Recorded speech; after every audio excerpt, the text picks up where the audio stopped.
We're going to move on to our 6.5 9:25 a.m. item, review of and recommendation for cannabis tax usage and expenditure policies and procedures, and CAO Hutchinson.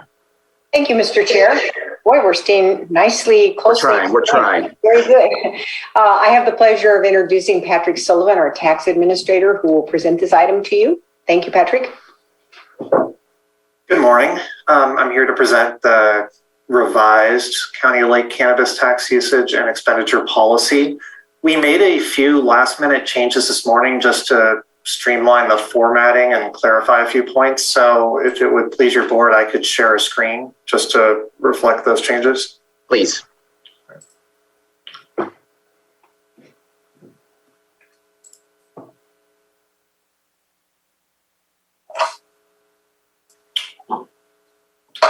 So this is the proposed revisions that came out of the Cannabis Tax Committee. I'm going to go through the changes that have been made from the last time this was presented to your board just to highlight the distinctions. Can I ask you to zoom in just a little bit so that it's easier to read? Sure. Is this good? Perfect. Better. All right. So just to highlight how these categories work, there's the categories that are going to follow below, and some of them are dollar figure allocations that come straight off the top. The others, where you see a percentage, that's going to reflect the percentage of the remaining revenue after those allocated dollar figure categories have already been satisfied. So we can get to that in a minute. The sort of a major change that the committee came up with was how to address the actual funding procedures for these categories. While we've previously had these categories, or many of them, your board was directly considering how to approach allocations within those categories. We were trying to come up with a more streamlined procedure that could allow departments and board members to approach this policy. So the first is how a department head would seek to obtain cannabis funding. The committee's proposal is that the department head could directly approach the Cannabis Tax Committee when it's categories 1 through 4, as we'll get through below. That department head would be able to provide the proposed use, provide sufficient detail on the request and the cost for the committee to make an informed decision. A similar process would occur with the Roadmap Task Force, where there's category number 10 below, where there's a carve out for the Roadmap Task Force. That task force would be responsible for setting those spending decisions there. The second method would be if a board member wished to make a request, because they wouldn't be able to approach the committee directly. The idea would be the board member would bring that request forward. It would be placed on the next available Board of Supervisors agenda. At that point, the board could have a preliminary discussion on the item and determine whether that item should be referred to the committee, and a more in-depth analysis and implementation could be taken through the committee at that point. These same general processes are proposed for category 5, which is CAN grants, and there's some proposed changes to CAN grants. However, since the board has not already allocated funds towards a particular purpose, CAN grants such a general category, it would still come back on the next available Board of Supervisors agenda for final review and approval. So all board members have an opportunity to see it.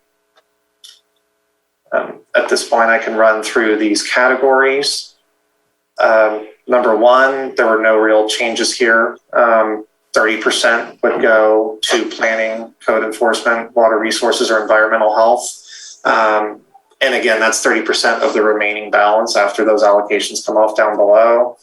Law enforcement, also a 30% allocation for the remaining balance.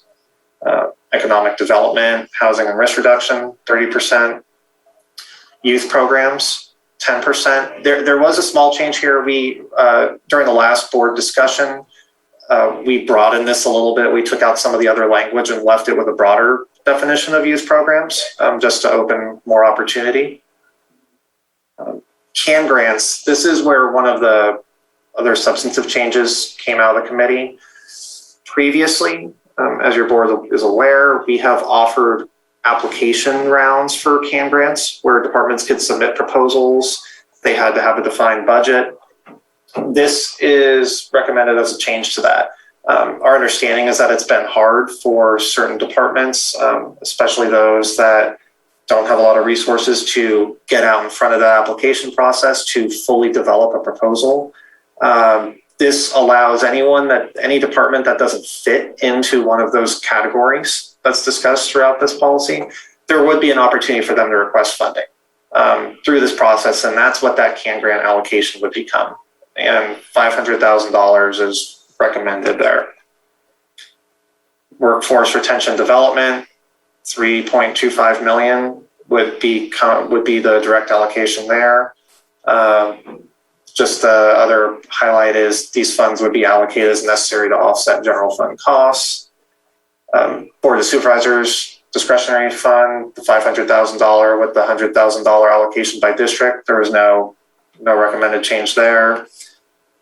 The stabilization fund, the difference recommended here is that these funds would also be available to satisfy remaining obligations from CAN grants awarded in the prior fiscal year, or potentially other one-time allocations. There's a lot of projects that have been previously authorized that have not yet actually implemented or spent their funds. So this would be the mechanism to pay for those when they've crossed the fiscal year. If it had been approved by the board last year, it could still be paid for out of this. Capital Improvement and Maintenance Fund, there's no substantive change there. The addition is the Roadmap Task Force for a $1 million allocation. This arose in your board's prior discussion. This would provide funding for the board's designated task force to focus on community revitalization efforts in a designated target area. So that's sort of an overview of the recommended changes that came out of the committee. I'm happy to answer any questions. I also have a spreadsheet with a breakdown of how these allocations would work and some of the funding commitments that have already been made, if that's helpful. Okay. Are there any questions? Do you guys want to see the spreadsheet? I would love to see the spreadsheet. Okay. Yep, let's go ahead. We're getting a few nods.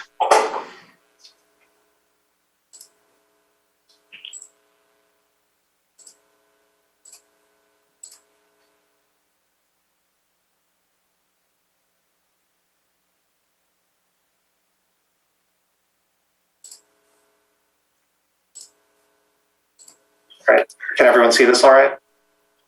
Perfect.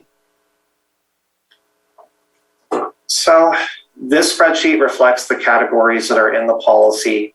Over here are the categories. This was the allocations with these numbers off the top. Over here in column I and column J, this is sort of an explanation behind some of the recurring costs and one-time costs that are listed. So, Mr. Chair, would you like me to run through each category or take questions? How do you want to approach this?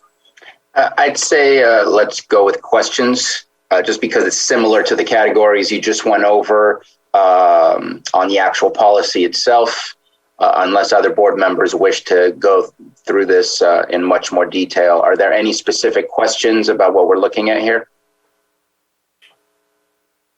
And so I do have a quick question. It says that Supervisor Pryska was trying to speak.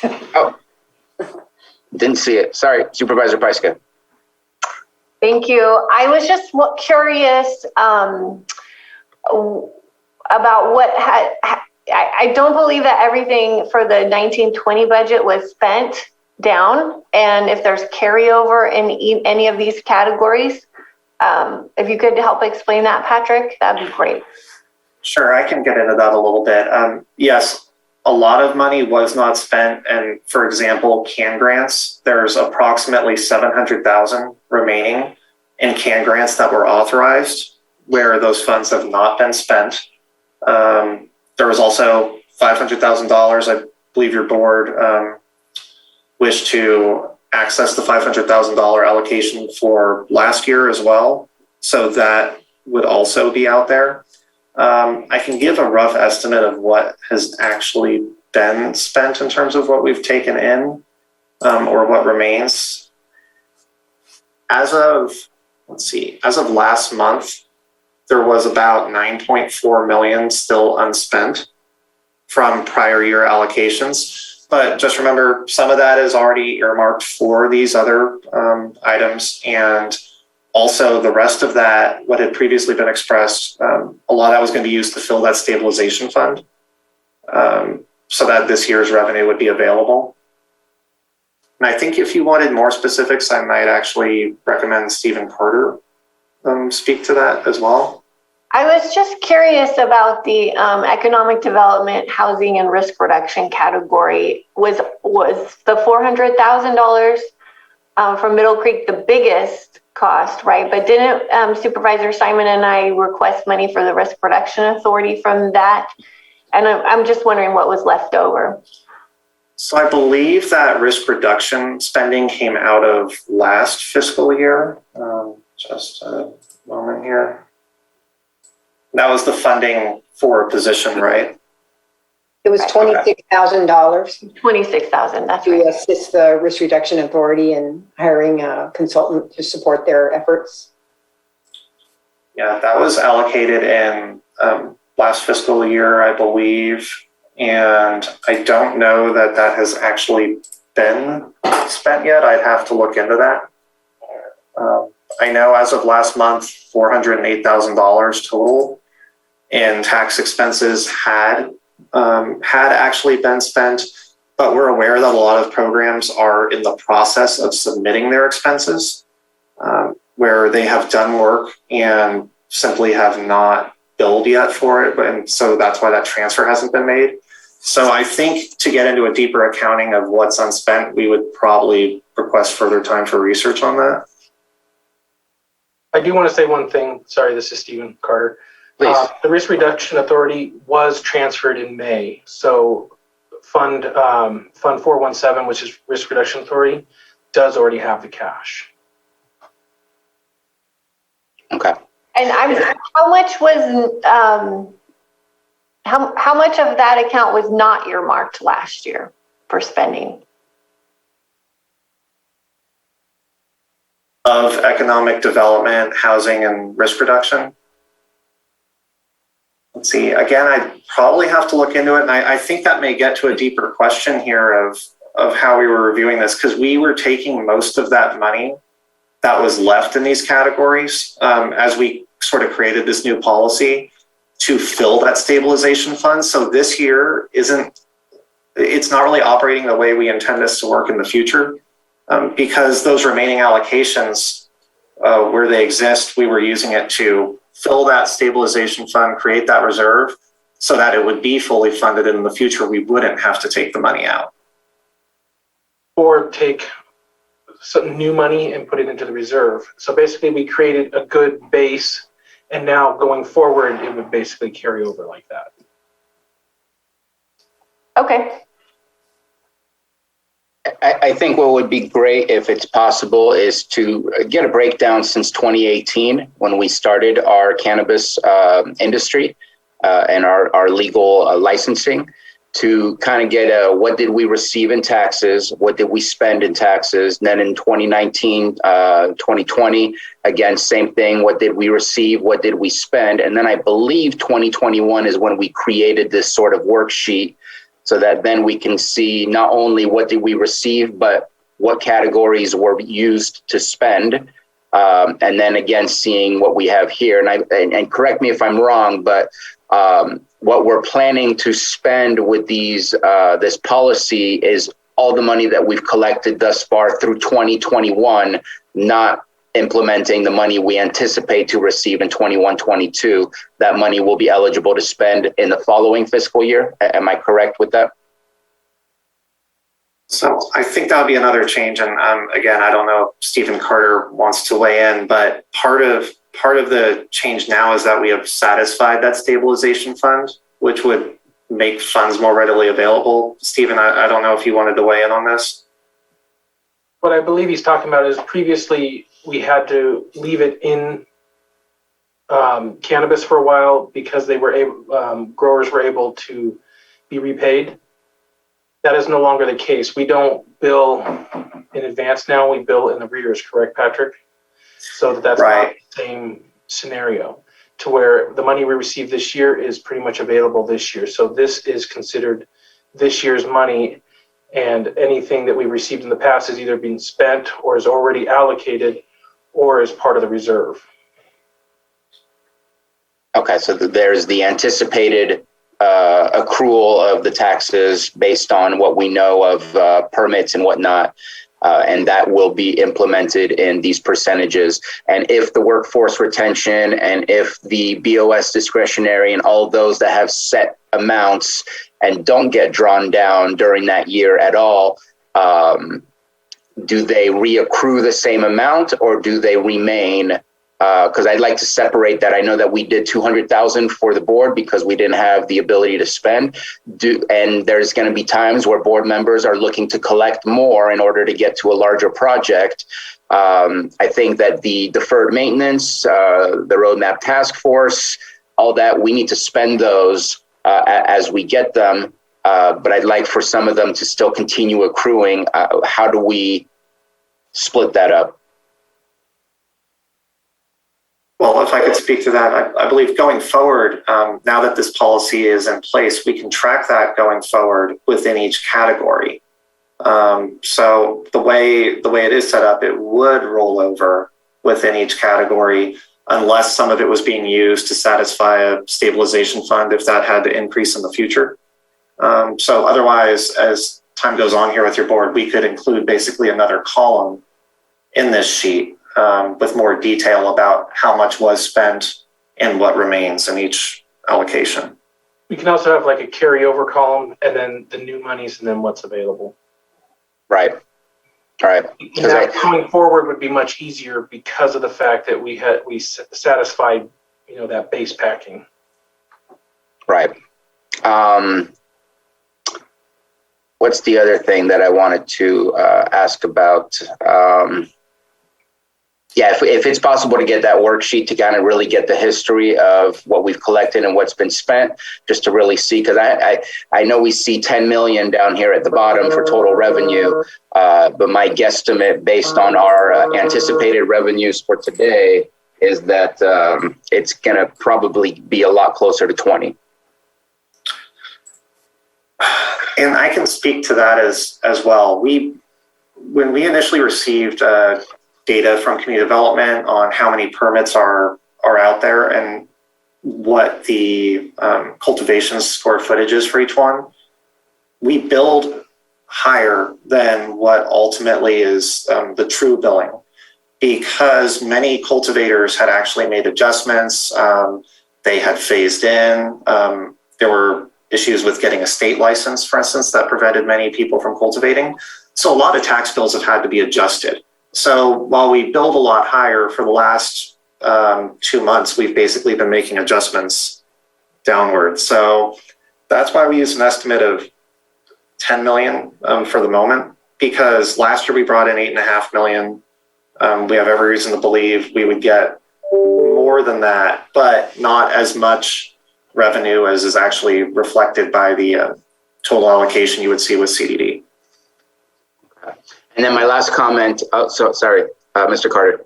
Towards your comment as well, though, Supervisor Spatier, the reason why those percentages exist is if, let's say, 12 million does come in, you can change that bottom number of 10 to what actually is received, and then all those row 2, 3, 4, 5 would increase Right. availability. Okay. 10 was what we felt was pretty safe. Right. And I agree with that is safe. My last comment is on the having to go through the cannabis tax committee. I know that we go through, like, if we want to look at changing some classifications or some wages, that there's the class and comp committee that we go through. But at the same time, there is the ability to just bring it straight to the Board of Supervisors as well. I believe it's an unwritten rule that that's always going to be possible. But I know that we're going to be going from committee to board rather than some other ways. And the committee only has 2 people. And so I want to make sure that that's an understanding that it's always a possibility to bring it to the board if you feel it's really that important, even though you may not have gotten the response that you got from the cannabis tax. Might not mean that you get it through at the board level, but I just want to make sure that that's known and an available avenue just in case.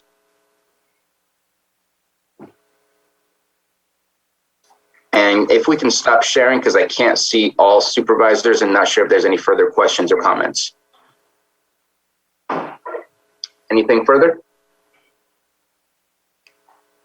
All right, let's go ahead and open it up for the public. And I see we have a hand up already from Betsy Kahn.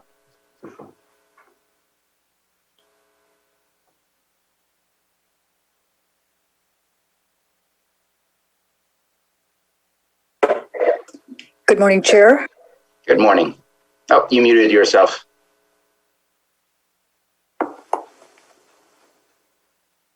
We can try that again. To try that. How are we doing now? We're doing great. Your internet's a little spotty, but we can hear you. Well, I'll get closer to the screen and thank you. My name is Betsy Kahn. I have a question about the item that you're reviewing now, which is a policy for the distribution of revenues. Later on today, in your hearing of the final budget, there is an item to discuss the allocations that are recommended. And I attempted yesterday to get clarity on what those column head, the nomenclature for that chart means, but apparently the last column refers to requested allocations, and the one before that is the administration's recommendation for allocations, which is much lower than $10 million for this year. We know that all over marijuana are dropping, and some of the businesses are going out of business. So I'd like to know how you actually determine this billing process and what information is put into that. It does not appear to be in the policy. So if CAO Hutchinson, Mr. Sullivan, or Mr. Carter have a response for that? It's through the tax process, and so I'll let Patrick Sullivan speak to that. That is how it's collected. Yeah, so the basic process behind tax billing here is that our community development department maintains a list of all the projects and permits in the county associated with cannabis, and they all have an assigned square footage that's cultivated. Our cultivation tax is based off of that square footage. So that's how those tax bills are generated. It's using that data from community development with each project, their cultivation being used to generate that tax bill and the balance owed. And that's how ultimately that works. There's also the business tax, which is gross receipts, and business owners that are engaged in a cannabis business submit a quarterly return for that one. So those are the 2 different parts of the tax process here. Which leads us to the conservative number of $10 million.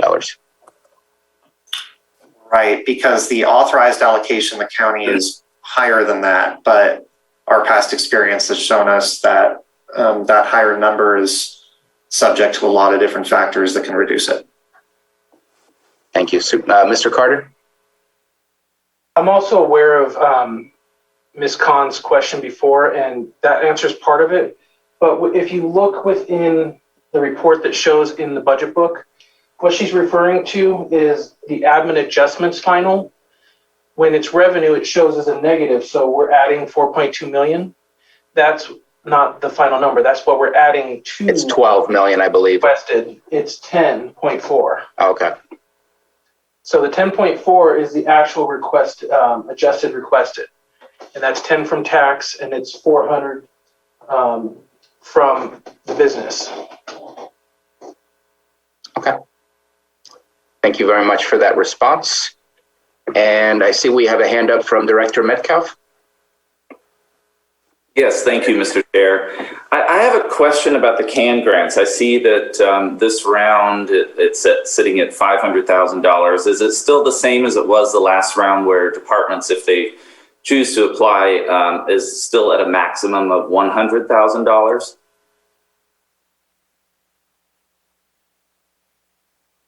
What I could say is that the committee didn't settle on any particular recommendation associated with that. There wasn't a restriction of any type discussed. So if it was a department that doesn't fit into one of those other categories and there was a project they wanted to bring forward, they would bring it forward to the committee under the current proposed policy. It would be brought forward and the committee would hear it out. They may request more information. But it wouldn't require an application subject to all of the same restrictions as before. It could be a little less developed. Mr. Chair, if I could add to that, Please. hand grants were put in place in the very beginning of all of this when we had this revenue source coming in and we're still developing more long-term plans for how to use it for all the intended reasons and for community good. And so we really feel that we're at a juncture in this process where the more permanent spending of these funds is taking shape, and so we're looking really to move more away from. We reserve some money for CAN grants, but really to move away from spur of the moment sort of projects and move into long range planning and things that will meet the community's needs long range. And please correct me if I'm wrong, Mr. Sullivan, but you did say that $700,000 did all 1 million of the 2 CAN grants that we've done. Was it all requested and allocated, or was it not fully allocated?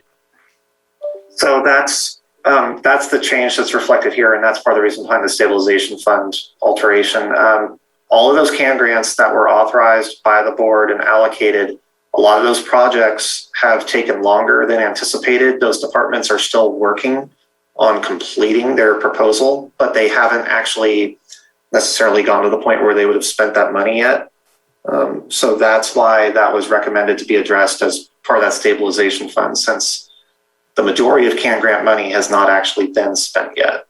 And my question, and I'm sorry if I was not very clear in my question, I remember hearing that we had not received the amount of applications to cover the $500,000. I don't know if that was the first time or the second time. Is that correct? Or I believe you are correct on the first round. If I recall, it was maybe 465,000. I'd have to go back and verify, but it was a little bit lower. It was in the second round that we had more requests than we initially had authorized the expected funding for. Okay.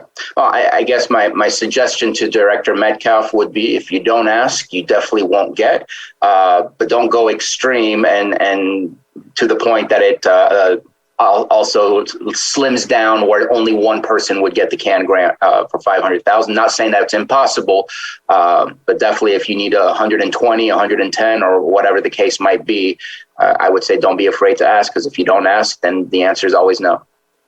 Good. That's the answer I wanted to hear. Thank you. I might have gotten myself in trouble, but no, thank you. Yeah, thank you. And I see no further public comment at this moment in time. Bringing it back to the board. Any further comments? I do have one comment. We talked about the stabilization being for 1 year. And I guess my question is very specific about the Middle Creek restoration. Very happy that we allocated those funds, but we all know that in 1 year, the potential of the Army Corps engineer to say, yes, we're doing it, we're going to push, we are pushing, we're having those conversations as we speak, and we are better positioned now with that allocation. But is there a way to formally request to continue for another year? Is there a way that it just doesn't fall off after that year? I don't see anything in there for going further than the 1 year. So we recognize that that is definitely a concern, since it's already happened with other projects, and there would be a mechanism to deal with it. I believe the idea behind this policy was to show sort of how incoming revenue would be spent in a year. So to cover something like Middle Creek, if it wasn't spent this year and those funds needed to be used next year, that money could be rolled into the stabilization fund and paid out of that. Or again, I'd refer to Mr. Carter. I think he may have input on this. The way I look at it, Supervisor, is basically they've been allocated $800,000. That sticks until either the project is done or the $800,000 is spent. Now, the way you see it on the spreadsheet isn't necessarily an issue, and the reason why is, like he said, it's only allocating technically the new funds. The old funds are still allocated $800,000. Just like the $700,000 for the CAN grants are theoretically, however you want to say it, carried over. They're still allocated for those departments until they finish that project that they were okayed for. And I think that it would be good for us on an annual basis during our budget process to review what is allocated, because at the same time, we don't want a lot of money to be stuck somewhere and no longer being possible to spend. I think that we do need to have a conversation about what is still hanging versus what is new and what is still actively being worked on.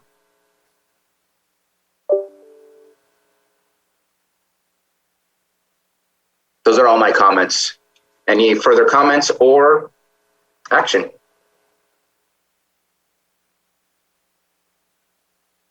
So, Mr. Chair, we're looking for a motion today to approve the policy as redrafted with the changes that Patrick used on the share screen as well. And then we will continue at each budget opportunity to convene with the committee beforehand or any other time that is needed, but then bring it forward for your consideration with each budget discussion. Thank you very much, and thankful for the committee's work. So moved. Second. We have a motion from Supervisor Pyska, second by Supervisor Crandall. Roll call, please. Okay, Supervisor Simon, Yes. Supervisor Crandall, Yes. Supervisor Pyska, Yes. and Supervisor Sabatier. Aye. Thank you. Motion passes. Thank you very much.